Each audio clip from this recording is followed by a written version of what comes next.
Happy Groundhog Day, everyone, and welcome to the review of Doom 2. About way too long ago, I made a video about Half-Life 2. I've been somewhat regularly posting videos for a series called the Gmod DW Show, and I would now like to revive this series since I did actually have fun making them, and since I have nothing else to talk about, I am now forced by the Doom gods to play through everything from Doom 2, which would consist of Doom 2, the master levels, and No Rest for the Living. Also, this will include the extra Xbox levels from the Doom 3 Special Edition, since in the Doom video I never talked about E1M10. There are a billion videos just talking about the levels in Doom 2, and since that formula seems to work well, I shall do the same, since it's really hard to talk about levels in categories since Doom 2 feels like it just combined levels together without much thought. If the game can't put in enough effort to make the levels a bit more connected, then it's not my fault that it feels like I'm copying every single review of Doom 2, because it is not possible to talk about the game without mentioning how good and mostly how, let's just say, interesting the other levels are. So without further delay, here's the glorious return of the show where I berate a beloved classic.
Doom 2 adds several new monsters into the mix.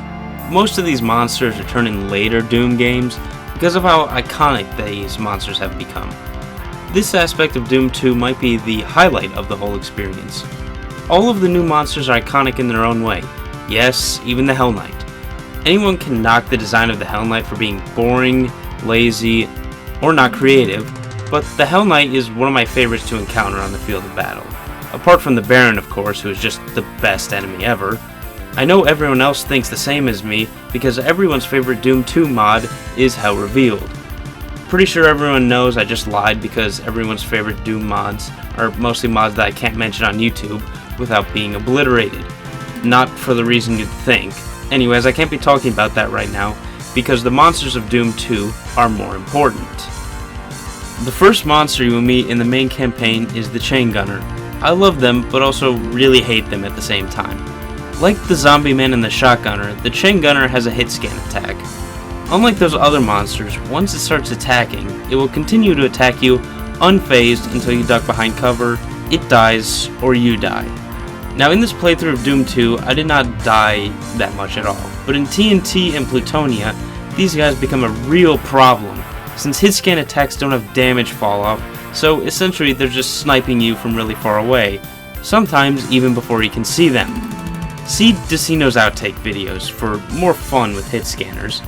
Also, for more information about any monsters, then go check out this video by Decino. Also, before I continue with monsters, this video has been sponsored by Decino Fuel. Get your game up with maximum doomage with Decino Fuel. It's good for the heart, trust me. The next monster that you'll encounter in the campaign is the Hell Knight, which I sort of talked about already. It's a recolored Baron that I'm fairly certain shoots the same attack as the Baron, I'm not really sure. Clocking in at half the health than that of the Baron of Hell, which means 3 super shotgun blasts instead of 6 or 7. In design it's not that creative, but it does make different noises than the Baron, which sound pretty good. Overall, it's not a bad addition to the Doom 2 roster. Another monster that gets introduced fairly early on is the Revenant. I'm not 100% certain if this is my least favorite enemy or my favorite. It is undoubtedly one of the most iconic monsters of Doom 2, and I really love it for long-range projectile throwing. Just actually fighting the Revenant is not one of my favorite things to do. Sometimes I find them downright annoying. I will admit, punching them is kind of fun.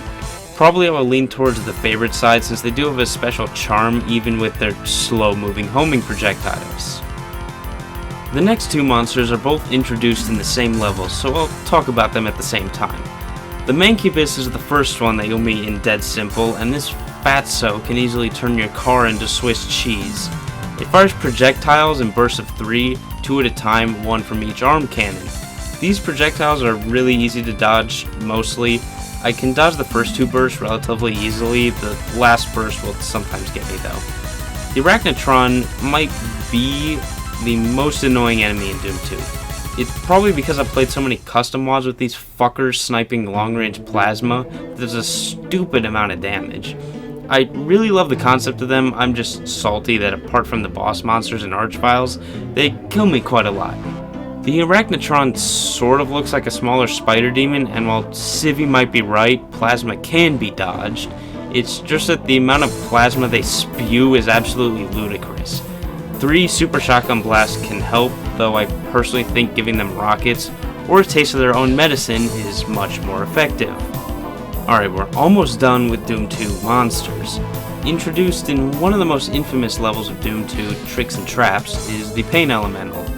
I don't think I did quite a good job of talking about the monsters in Doom 1 because I really think I undersold how goddamn annoying these little lost soul pieces of shit actually are to fight against. The only attack they have is to ram you, which sounds easy to fight, and they are, until you start to fight 800 of them at once. This is made even worse when you introduce the Pain Elemental in the fight, which endlessly spawns lost souls. At least in Doom 2 there is, in fact, a lost soul limit to 21. Probably for performance reasons, it's more of a lifesaver in maps like the Pit and Tricks and Traps because they might be impossible to pistol start with this limit turned off. Oh yeah, also when they die they spew more lost souls, just to add a little bit more hurt. Sometimes this can lead to really funny things happening, such as lost souls getting stuck in walls or just dying because of the wall. Honestly, if you back a Pain Elemental into a corner and kill it, then most of the time it won't spawn any after death. I don't know if this monster was created deliberately to be one of the biggest nuisances ever, but it certainly feels like it. The last monster in Doom 2 might be one of the most important monsters in the entire game. I used to hate the Archvile because it respawns monsters and also has a devastating attack. I have since changed this opinion because it is undoubtedly the best monster to have encounters with. Because unlike the Pain Elemental, I actually have fun trying to balance ducking behind cover and trying to make sure the Archvile does not resurrect any tough monsters. To wrap up this introduction to the monsters, I just want to say that it is quite impressive that on top of the already standout monsters from Doom 1, the team at id Software was able to come up with mostly original monsters that, in some cases, stand out even more than the ones from Doom 1.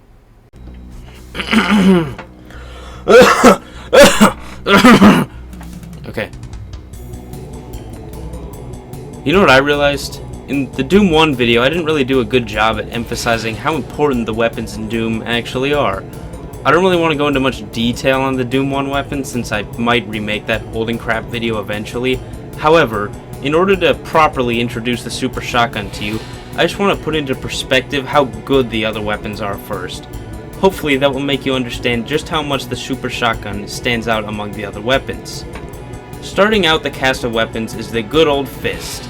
Not really that powerful on their own, but after picking up a Berserk pack becomes one of the most satisfying ways to kill Barons, Hell Knights, Pinkies, Imps, and pretty much any demon that you can get up close to. The other weapon in this slot is the Chainsaw, and it's fine. It's not as good as Berserk Fist, but relatively fine for Pinkies and maybe Imps. Gonna be honest, most of the time I try to avoid this weapon. I'm still scarred from fast monsters and Nightmare.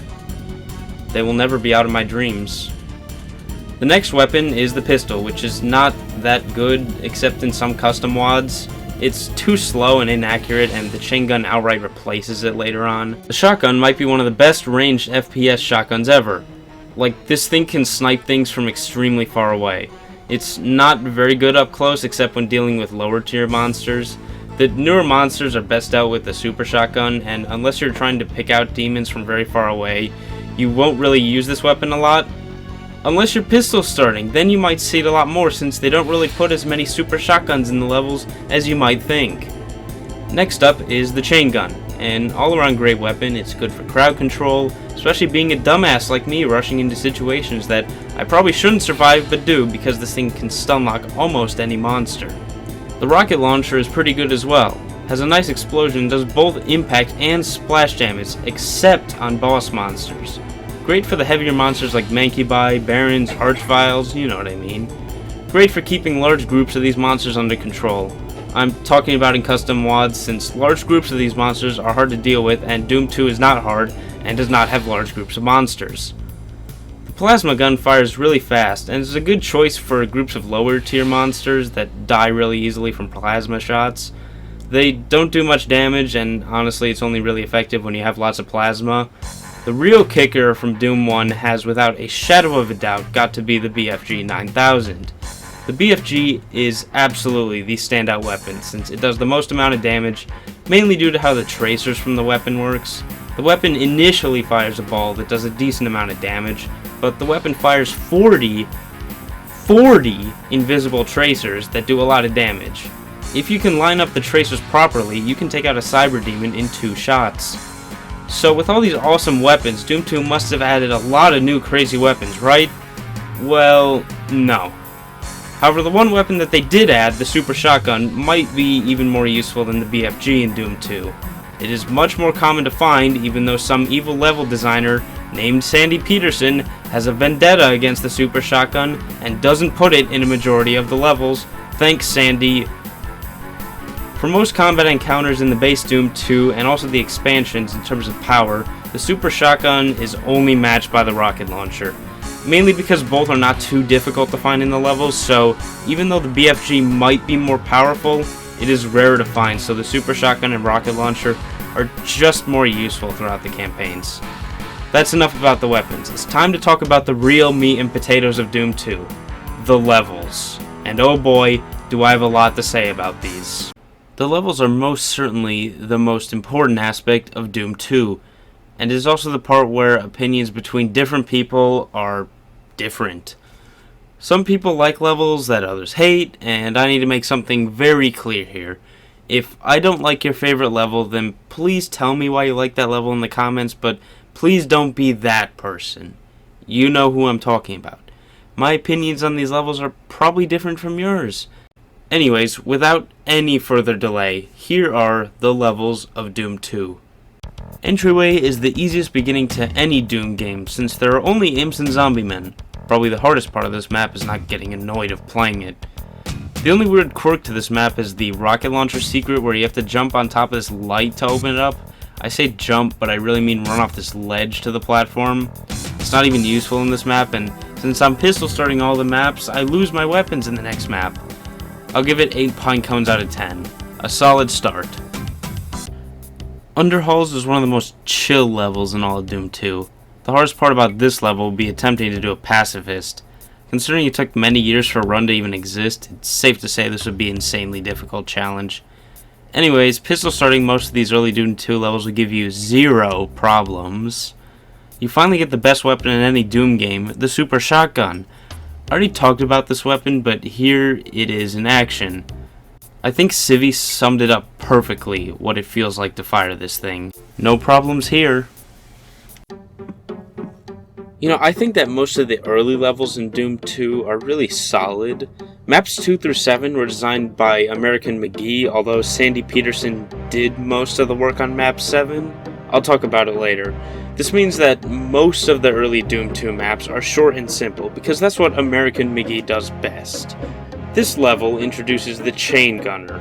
Already I've talked about them, but I want to add that running into large groups of chain gunners is about as survivable as belly flopping into a volcano. When I talk about Final Doom, they will become more of a problem, or whenever I eventually talk about Doom 2, mods, megawads, and all of the above. The Gauntlet is a standard Doom 2 level. Enough said.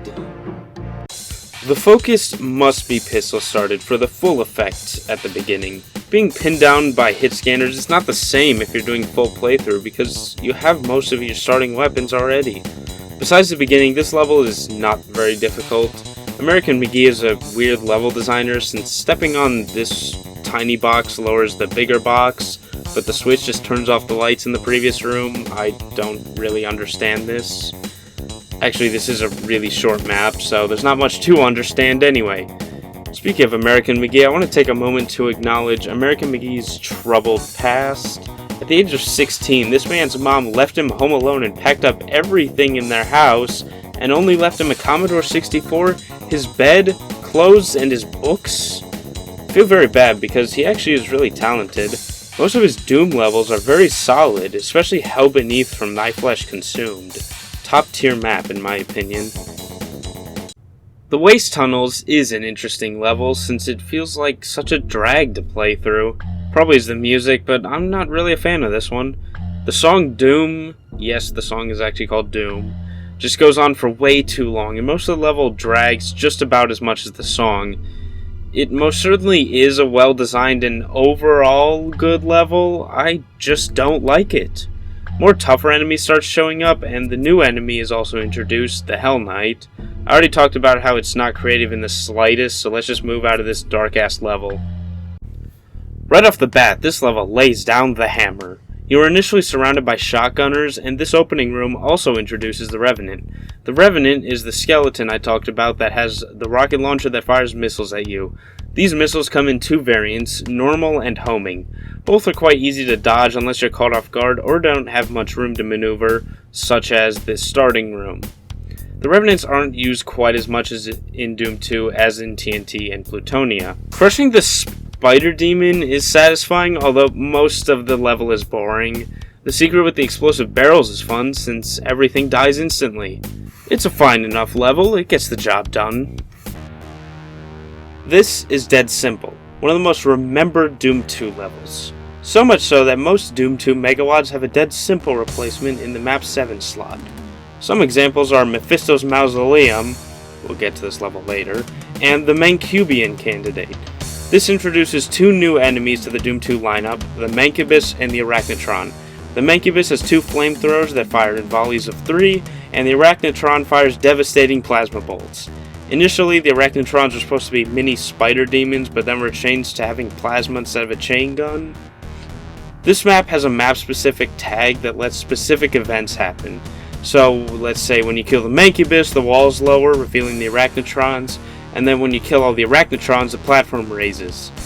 This can lead to problems though, because if you kill lots of Arachnotrons in the course of about 2 seconds, then the platform raises more than once. This happened to me, so try to kill them one at a time instead of killing two at the very end. Tricks and Traps is the first map in Doom 2 that I hate. It's a good concept, but the concept is executed badly. I might also be biased since there is no super shotgun in this level, which will always annoy me. The Pain Elemental is introduced in a bonus room that you don't have to go into. Tricks and Traps is mostly notable for the one room with the Barons and the Cyber Demon, which mostly involves having the Cyber Demon kill all of the Barons. There's a BFG in this map, so the Cyber is not really a problem, except if you're me and a complete dumbass and do whatever the hell I'm doing in this room. I actually did survive, so I guess it works. The BFG is very useful in this map. Actually, if I have my facts straight, this is the first appearance of the BFG in Doom 2.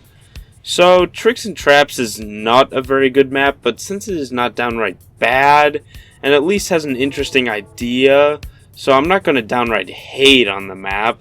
At least Heck is better, and that map was definitely inspired by this one. I have very mixed feelings about this map. When I play through it single segment, I always have a blast, but when playing from pistol start, I start to realize just how evil Sandy Peterson is. There is no super shotgun again in this entire level, which is a certain kind of evil. Pistol starting this level takes a lot of willpower and resilience. You'll also need to know where the secrets are. I actually had to rewrite this section. Since the first time I wrote it, my dumbass didn't find the hidden BFG in the map, which does help, like, a lot. I trashed this map for being really dumb and said it was not designed for pistol starts. I have since changed my mind and do think that Sandy Peterson did a relatively good job. I still think he's evil and the real megalomaniac from Doom 2, but you're not really going to hear me knocking his levels quite like other people do. Actually, you might be surprised to find out my least favorite level in Doom 2 is not designed by Sandy Peterson.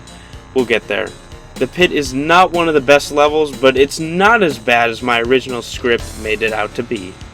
Now this map really hits the spot. This is one of the best Doom 2 levels. Basically, there are lots of monsters and you have to kill them. A quote that pretty much applies to all of Doom 2, and now that I think about it, pretty much anything in just Doom related. Refueling Base was started by Tom Hall all the way back for Doom 1, but finished by Sandy Peterson for Doom 2. Before you knock the map for being lazy, which it sort of is, having not seen Tom's original map, I can't really speak to that. I don't really know what to talk about with this level since it's more of an acquired taste. Like with the pit, if you don't know where the secrets are, you are almost royally fucked. Knowing where the secrets are makes this map way more fun to blast through. I must admit that the lighting is mostly not good and the textures are pretty ugly, though who the hell cares when the map is just so much fun. John Romero makes his first appearance as a level designer in Doom 2 with the Circle of Death, also called the O of Destruction. It introduces the final new enemy in Doom 2, the Archvile. For how powerful the Archvile is, his appearances in Doom 2 are super lame. Circle of Death is nothing to fret over. I would argue that this level has too much ammo since I always seem to be almost fully stocked up at the end of the level. Even without this invuln, this level is stupidly easy, but it's still very fun, which is all I could really ask for in a map. Well, the factory sucks. I know, very original. The only hard part is the imp teleport ambush, which is something that you can actually skip and that you should skip because it's BS. There are two ways to do the imp teleport ambush. There's the really stupid way, and then there's the smart way. The stupid way is going into the teleporter before killing the imps, so what happens is they surround you and pulverize you. Examples of this are in Civi's video and in Mount Pain 27's video. The smart way is to go down into this little nook and press this semi-hidden switch behind this wall that raises the imp platform so that you can snipe the imps from a distance, and then go into the teleporter and have no resistance whatsoever. Other than that, there's not really much to talk about in this level, other than the unimportant room full of imps, which I sometimes forget to go into, because it literally has no impact on the level. This room filled with cacodemons is dumb and easy, so I'm moving on. Well, downtown also sucks. I know, very original again. Sandy Peterson's take on a city level is a horrible mess of buildings and different rooms to go into, and it just feels hacked together. In fact, it probably was since the game was made in 10 months. The first Doom City level is one of the worst levels in Doom 2, but not the worst level in Doom 2. Even with all of Downtown's flaws, it's still not too bad on repeat playthroughs. There are a lot of projectiles that get thrown at you since the snipers in the windows are imps. They are not a threat at all to the people who are moving or the people who are using their eyeballs. The giant arrow on the ground really makes me mad since it makes me feel like an idiot. Does Sandy really think that the players were so stupid that they would need a giant goddamn that the player would need a giant arrow to know where to go? This level is garbage, and I'm moving on since it might just make me swear. This is by far my second favorite Doom 2 level. It's fast, and it feels like it inspired the more compact levels in Plutonia, made by designer American McGee, known for his short bursts of Doom fun. This level is no different, and it houses no secrets, so you don't have to worry about missing any hidden items. The Archvile encounter in this map is probably the only one that you will need to be careful of, and this is the one appearance of the Archvile in Doom 2 that I consider to be very dangerous, since the Archvile is surrounded by quite a few monsters that he can resurrect. Apart from that encounter, this level is a breeze. Good work. John Romero now is up to bat with his city level, and it is still pretty crap. Some people might like this map, and I get it. It's not quite as bad as Downtown since it doesn't make me feel stupid with a giant arrow. It is still way more confusing than it should be, and getting to the secret exit is sort of weird. However, what gave me the most trouble is getting out of this first area since Romero Does not give any subtle hints that you have to go backwards into this teleporter to progress. Absolute crap. Another horrible aspect about Industrial Zone is that one of the secrets in this map is broken, and I don't feel like doing that stupid paint elemental trick to just get 100% secrets.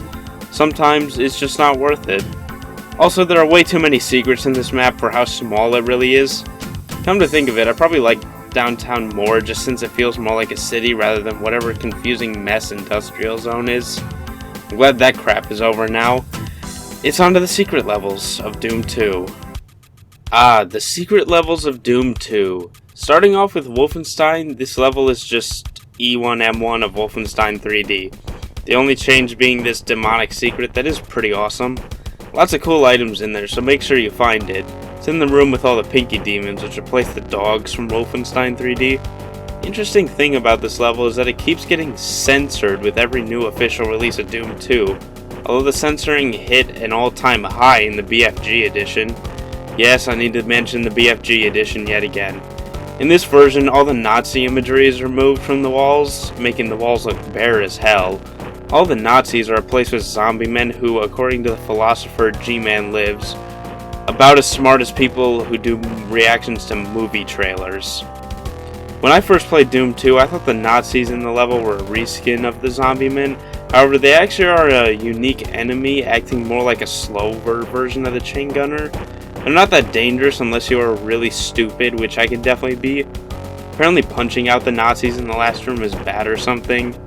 It's weird because back when I talked about Wolfenstein 3D, I never really hyped up how important the game was, which was one of the many mistakes in that video, apart from it being made in the first place.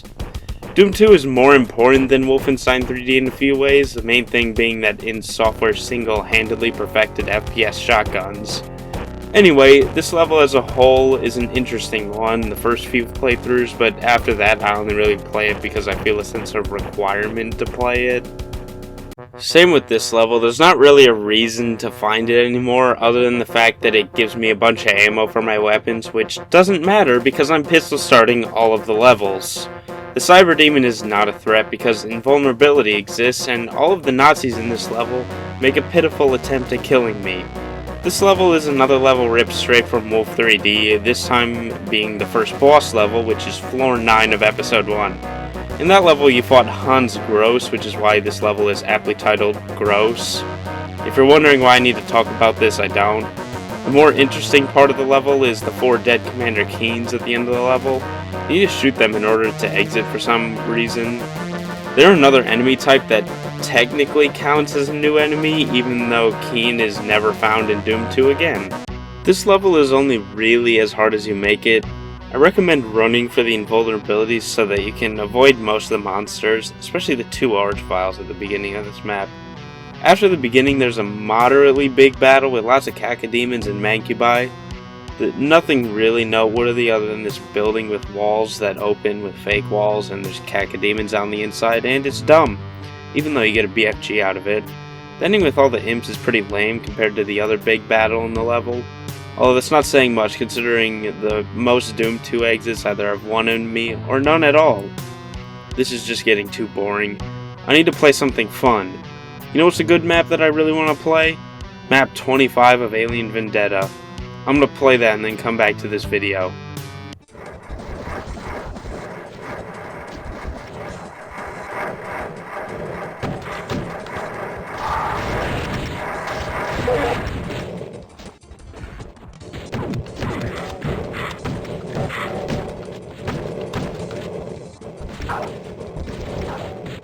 Okay, well, it definitely was hard, but it was also really fun. I'm definitely ready for Doom 2. Even though I might get really bored now that I played something fun. This level is fine, but mostly uninteresting. I feel like Romero got lazy with some of his Doom 2 maps since this one does not stick out at all. Most of the level is mostly some normal Doom 2 shenanigans. An archvile is trapped in a cage near the end of the level, but he doesn't even have any backups, so he goes down without a fuss. This part before the exit is just dumb. Running down different hallways to unlock other parts of other hallways is something I'd expect from Sandy Peterson and not John Romero. I'm actually disappointed in this level since it's just not what I've come to expect from Romero's maps. It's the opposite of eye-appealing and groundbreaking. I'm glad he got his mapping style back for Sigil, and the upcoming Sigil 2, since Sigil is awesome and the sequel probably will be even better. Edit, I did write this script long in advance before Sigil 2. I wrote it back in, let me think, about 2022 of April? Yeah, April 2022. So, at that point, Sigil 2 wasn't out, so that's where that comment I just made comes from. Just wanted to put that out there, just so that we're on the same page. Sigil 2 was not out when I wrote this script. I'll be the first to admit this, but I love the courtyard. Sandy gives you a big playpen and fills that pen with a bunch of monsters. It's better use of monster infighting than, say, Fortress of Mystery. The single purpose of this level is to wreck lots of demons, which is exemplified by the fact that the yellow key is just lying here on the ground. The courtyard is a pretty fun map with lots of monsters to kill. Though there aren't any interesting set pieces, it's still a novel concept at the time to just have a map with the only objective being to kill demons and that's it. Go To It is cited as the proto-slaughter map. I'd also group the courtyard in with it, or classify it as the proto-slaughter map, since this concept of map with lots of monsters to kill was quite unique at the time. Many players have mixed opinions on the Citadel. When I play this level, I find it absolutely amazing to play, since I know where all the secrets are. There's this one area in the map that essentially gives you 3 secrets, I don't know why. Anyway, that secret takes you to the teleporters that help navigating this mess of a castle. Definitely one of my favorite Doom 2 levels, because it really does at some points feel like a Citadel. I think Sandy did above average when it comes to Doom 2 decorations. I think this is his best work so far. I don't really know why this map is even included, because in my personal opinion, it is the worst map in Doom 2. At least it is the one that gave me the most trouble. All of these stupid bullshit secrets in the lava are incredibly stupid. I know that this is the infamous level with the Cyber Demon and the Spider Demon showdown, but that's the only fun part of the map. It's another Romero map, so I feel bad trashing it, but it is absolute garbage. Actually, in my opinion, it is the worst Doom 2 map, since it's not only really tedious, it's downright cruel with some of the secret placements, which pisses me off the most.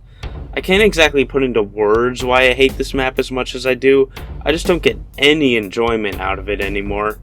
The gimmick of Spider Demon and Cyber Demon infighting is cool the first time, but I've seen it done in other WODs, so it's not appealing anymore. Also, there's this one secret wall that will move down and up once and then never come back down unless you're in the secret. So essentially, if you're too slow, you can't get a boatload of cells that you really need for the ending. I'm moving on. I need to get this foul taste out of my mouth.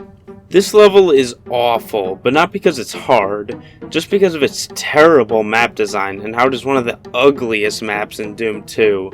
I must admit that Sandy Peterson does not make the prettiest maps in Doom. However, if ugly maps were a war crime, then Sandy would have been executed before you could say barrels of fun. Which part of the map is the ugliest? Apart from the entire thing, the final area with a ton of monsters is by far the ugliest. It is in full bright and has really bad texture work. Nirvana is a disgrace to the potential of Doom texturing. However, I will admit that I can't texture maps worth a damn either. The difference being that I'm not being paid to make maps for Doom in the 1990s, so I don't really know what that's like. The Catacombs is a really short but also brutal map. Lots of chain gunners and revenants. I like to think that this was the Kasali's favorite map. The beginning is the hardest part about the map, especially if you take the secret teleporter, since you get teleported in a group of chain gunners. This Baron in this pit would be a problem if he wasn't so far away. Unless you're me and let him kill you. The map ends how it started, with too many chain gunners. Barrels of Fun is not the absolute worst level in Doom 2, even though it seems to get that reputation. Personally, Gotcha is the worst map, and I will stick with that, just since Barrels of Fun can at the very least be exploited. The ball-busting first part is one of the most interesting parts in Doom history, and after that, the level is boring and really easy. So this level essentially stars the barrels, and then you take on a spider demon and her children, though most of the time I'll get them to kill the spider mama early on because she has a habit of getting stuck on walls, and plasma really hurts. The ending is mostly cleaning up the monsters you left earlier, which is not hard at all. I don't hate this map as much as I did the first time around. Actually, it's quite easy now. For some reason, I find myself mixed on the chasm. The room near the exit is awful because unlike the previous rooms, there are no teleporters to get you out of the toxic sludge. This might not sound that bad until you realize that Sandy put a bunch of lost souls around the teleporter, and I swear they are only there to make you fall off. I captured a very embarrassing death here that made me so mad that I made an edit of it for the Half-Life 2 video. The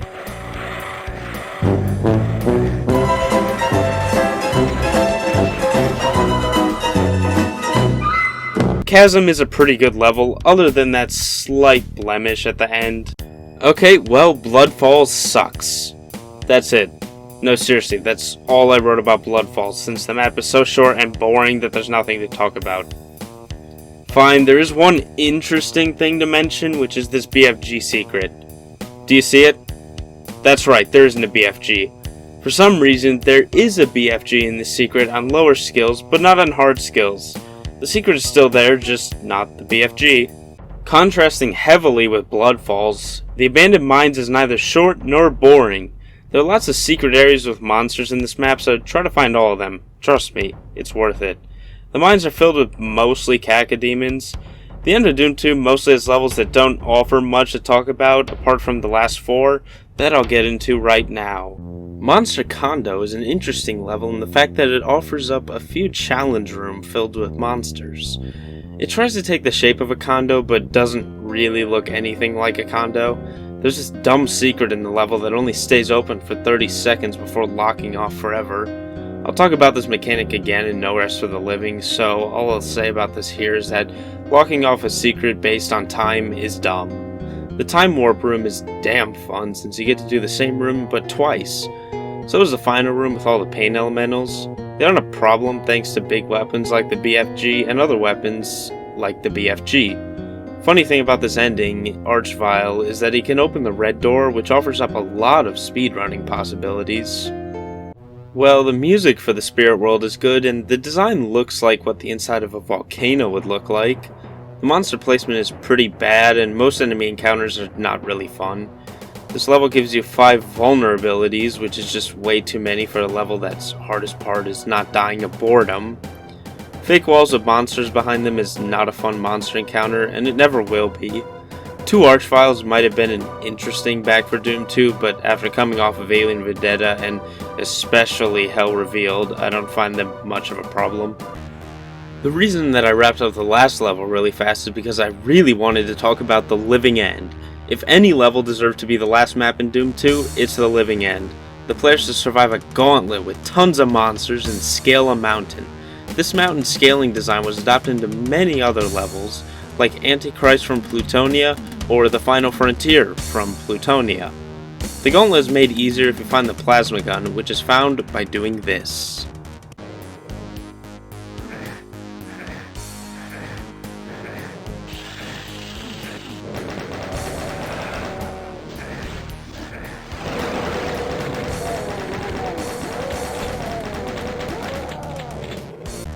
Also, this doesn't count as a secret since the map has a grand total of 0 secrets. I know that I might be jerking off to the Living End, but in all fairness, it is the best Doom 2 level. The ferocious Cyber Demon guards the exit to the level. You can just run past him, but that's not how real Alpha Doomers play. After wasting the Cyber Demon, it's time to face the final boss of Doom 2. Definitely one of the top 10 worst video game bosses, is what I used to say. However, now I look back more fondly on the icon. Basically, all you do is press a switch which raises this platform that you have to keep raising and lowering in order to shoot rockets into the icon's brain. You know, the icon of sin, also known as John Romero's head. The icon is just a wall texture that shoots out cubes that spawn any monster in the game with the exception of Spider Demon and Cyber Demon. It's not really a hard boss fight unless your aim with rockets is trash or if an Archvile spawns, though it is still possible to survive an Archvile during this fight. After defeating the icon, you win lots of glorious explosions, though not quite on the level as explosions in the build engine, of course.